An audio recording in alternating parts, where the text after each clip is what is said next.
আসসালামু আলাইকুম রহমতুল্লাহি ওয়া বারাকাতুহু। সুপ্রিয় দর্শক, সবাইকে সাদর আমন্ত্রণ জানাচ্ছি আর টিভির ভ্রমণ বিষয়ক ইসলামিক আয়োজন আরবি কাফেলা অনুষ্ঠানের আজকের পর্বে। Title sponsor Lifebuoy, powered by Pran ফটো, কো স্পন্সর সীমা স্টিল ও মিনিস্টার এসি। ইফতারের আর কয়েক মিনিট বাকি। জীবাণু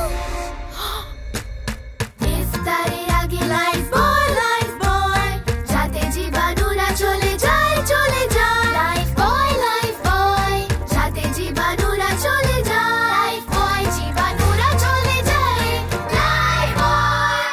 আম্মান থেকে, অর্থাৎ জর্ডানের রাজধানী আম্মান থেকে 150 কিলোমিটার দূরে আজকে আমরা অবস্থান করছি এমন একটি এলাকায়, যে এলাকা দিয়ে আল্লাহর হাবিব সাল্লাল্লাহু আলাইহি ওয়াসাল্লাম মক্কা থেকে শামে সফর করেছিলেন শৈশবে এবং প্রাপ্তবয়স্ক হওয়ার পরে। আজকে আমরা প্রথমে হেজাজ এবং পরবর্তীতে সিরিয়ার পথ এবং রাসূল সাল্লাল্লাহু আলাইহি ওয়াসাল্লামের সিরাত নিয়ে কিছু আলোচনা করব এবং কিছু দৃশ্যপট তুলে ধরবো ইনশাআল্লাহ। বড় মতো আমাদের সঙ্গে রয়েছেন আল্লামা সাদিকুর রহমান আল আজহারি। তো প্রথমেই এই এলাকাটি আপনাদেরকে আমরা ঘুরে ঘুরে দেখাচ্ছি। চলুন সম্মানিত শেখ, চলুন।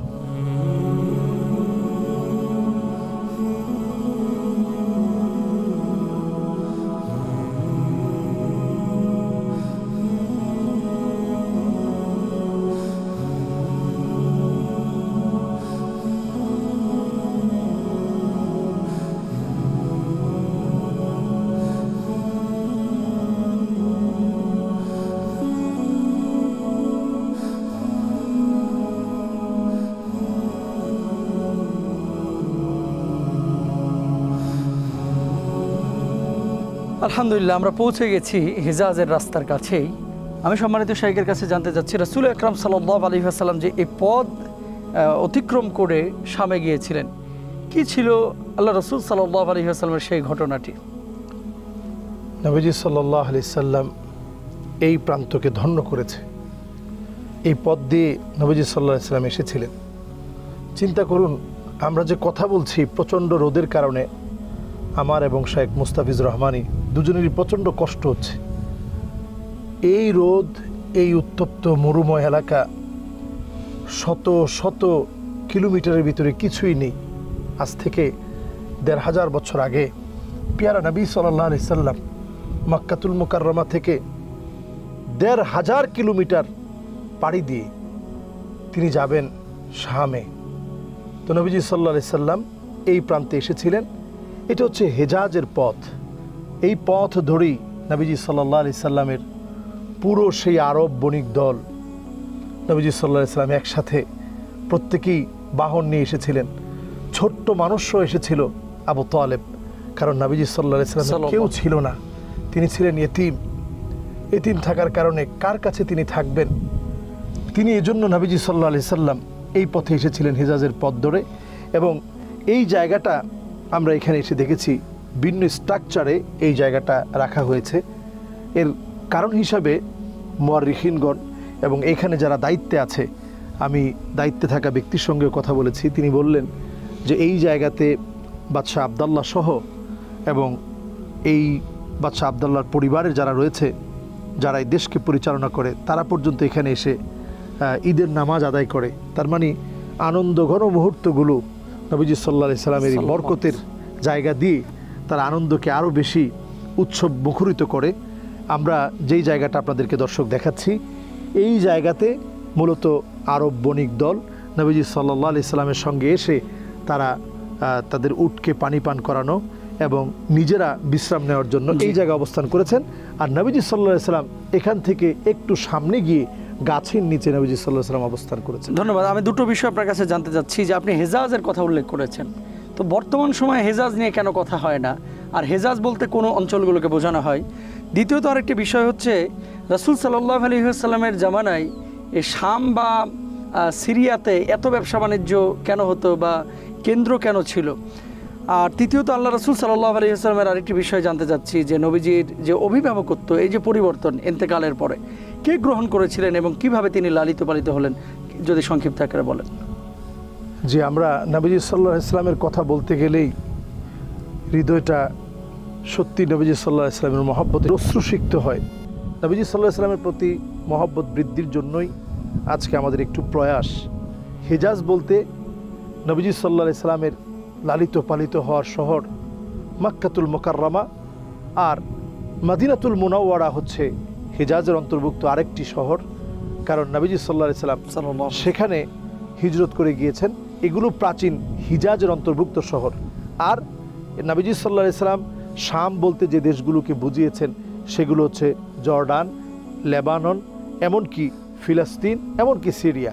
এই অঞ্চলগুলো হচ্ছে শামের অন্তর্ভুক্ত নগরী। নবীজি সাল্লাল্লাহু আলাইহি সাল্লাম এই নগরীগুলোকে খুব পছন্দ করেছেন, কারণ শৈশবের অনেক স্মৃতি এই নগরীর সাথে, এবং নবীজি সাল্লাল্লাহু আলাইহি সাল্লামের অনেক সাহাবাই কেরামের স্মৃতি এই নগরীর সাথে লেগে থাকবে। এজন্য নবীজি সাল্লাল্লাহু আলাইহি সাল্লাম এই অঞ্চলগুলোকে আমাদেরকে ভালোবাসতে বলেছেন, এই অঞ্চলগুলোকে নিরাপদ বলে আখ্যায়িত করেছেন। ধন্যবাদ সম্মানিত শেখ। আল্লাহ রাসূল সাল্লাল্লাহু আলাইহি ওয়াসাল্লামের যে অভিভাবকত্ব গ্রহণ আবু তালেবের এবং পরিণতি, আবু তালেব আমরা জানি যে বাংলাদেশে প্রচলিত আছে, অনেক ঘটনা আমরা শুনি। কেউ বলেছেন তিনি একবার কালেমা পড়েছিলেন, কেউ বলেছেন যে না তিনি কালেমা পড়েন নাই। তো নবীজি সাল্লাল্লাহু আলাইহি ওয়াসাল্লামকে যিনি এত ভালোবেসে দিন প্রচারের ক্ষেত্রে আগলে রেখে আল্লাহ রাসূল সাল্লাল্লাহু আলাইহি ওয়াসাল্লামকে সহযোগিতা করেছিলেন, তার ব্যাপারে আমরা কিছু কথা শুনবো ইনশাআল্লাহ তাআলা। ছোট্ট একটি বিরতির সময় হয়েছে প্রিয় দর্শক, আমরা হেজাজের রাস্তাগুলি আপনাদেরকে দেখাচ্ছি, যাচ্ছি ছোট্ট একটি বিরতিতে। বিরতির পর আবারও ফিরছি ইনশাআল্লাহ।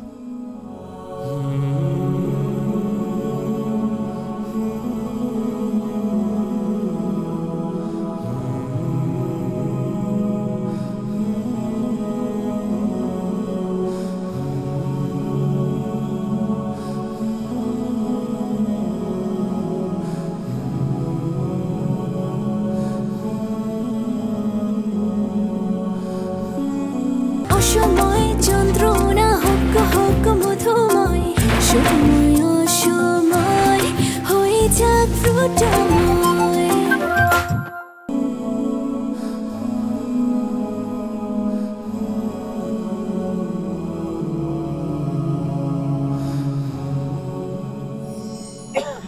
আলহামদুলিল্লাহ, আমরা ঘুরতে ঘুরতে চলে এসেছি প্রিয় দর্শক হেজাজ থেকে শামের যে পথটি সম্পৃক্ত হয়েছে, যে পথে আরব বণিকরা 1450 বছর আগে মক্কাতুল মুকাররমা থেকে সিরিয়ার দিকে, শামের দিকে ব্যবসা বাণিজ্য করতে যেতেন।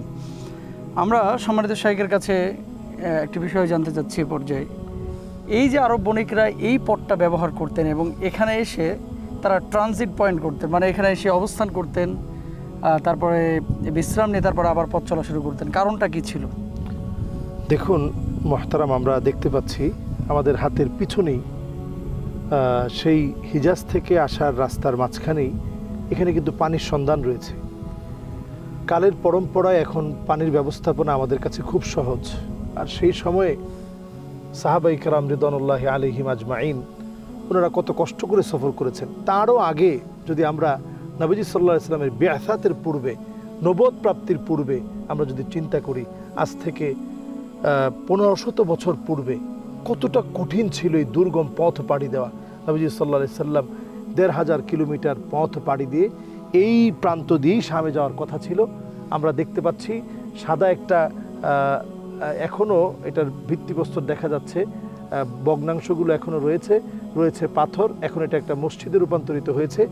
এই জায়গাতেই বাহিরা যে পাদ্রী নবীজি সাল্লাল্লাহু আলাইহি ওয়াসাল্লামকে খাইয়েছিলেন, নবীজি সাল্লাল্লাহু আলাইহি ওয়াসাল্লামকে নিয়ে প্রশংসা করেছিলেন, এই পাদ্রীর আবাসস্থল, বাসা ছিল এটি।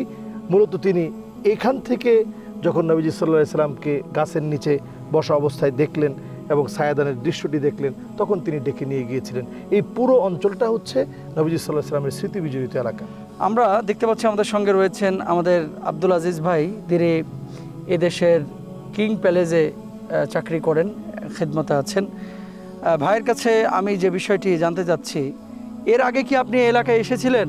আসসালামু আলাইকুম। না, আমি অনেকবার শুনছি, ওয়ালাইকুম আসসালাম। চিন্তা করছিলাম কিন্তু আসতে পারি না সময়ের কারণে। আজকে সৌভাগ্য আপনাদের সাথে আমি আসছি।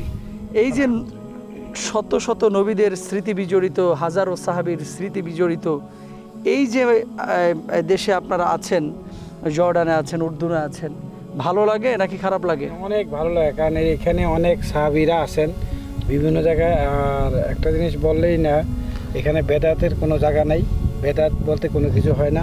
এরা সবসময় ইসলামী চিন্তা নিয়ে থাকে এবং ওইভাবে এখানে পরিচালনাগুলো করে। প্রিয় দর্শক, এই সমস্ত রাস্তা এবং গাছগুলো যদি আমাদের দেশে থাকতো, অনেকে মনের বাসনা পূরণার্থে গাছের পাতা ছিঁড়তো, কেউ বা এখানে ফিতা বাঁধতো, কেউ বা মনের মানুষকে কাছে পাওয়ার জন্য নজর মানত করত।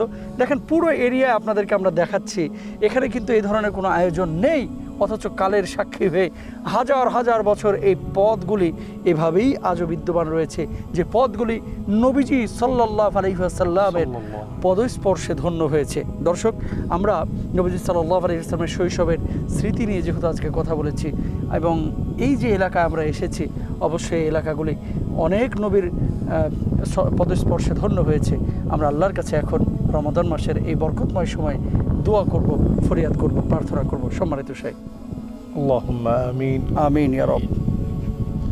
ربنا ظلمنا أنفسنا وإن لم تغفر لنا وترحمنا لنكونن من الخاسرين আমিন। আল্লাহ তাআলা 12 বছর বয়সে নবী আমার এই প্রান্ত দিয়ে যাওয়ার সময় বিশ্রাম নেওয়ার জন্য গাছের নিচে বসেছিলেন। আয় আল্লাহ, আবার 22 বছর বয়সে আমার নবী খাদিজা রাদিয়াল্লাহু তাআলা আনহার ব্যবসা বাণিজ্য দেখার জন্য শামে যাওয়ার জন্য এখানে এসেছিলেন, আবার বিশ্রাম নিয়েছিলেন। এমন একটা মুবারক সাজারা মুবারাকা সফাবি অঞ্চলের বাকাউয়া এই অঞ্চলে নবীজি সাল্লাল্লাহু আলাইহি সাল্লামের স্মৃতিধন্য এলাকায় হাত তুলেছি। মেহেরবানি করে আমাদের জীবনের গুনাহ খাতাগুলোকে মাফ করে দাও। আমিন।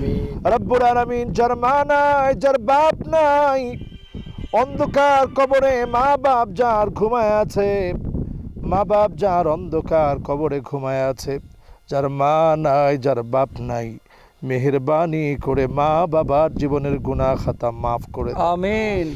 রব্বুল আলামিন, কতদিন দুনিয়াতে আছি কেউ তো আমরা জানি না। আপনি আমাদেরকে কতটা রোজা দিবেন, কতদিন হায়াত পাবো, কয় বছর রোজা রাখতে পারবো জানি না।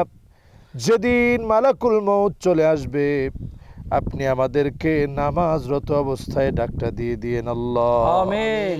কোরআন তেলাওয়াত অবস্থায় ডাকটা দিয়ে দিয়েন আল্লাহ। আপনি আমাদেরকে ঈমানের উপরে চলছি এমন একটা সময়ে কালেমা মুখে নসিব করে দিয়েন আল্লাহ। আমিন।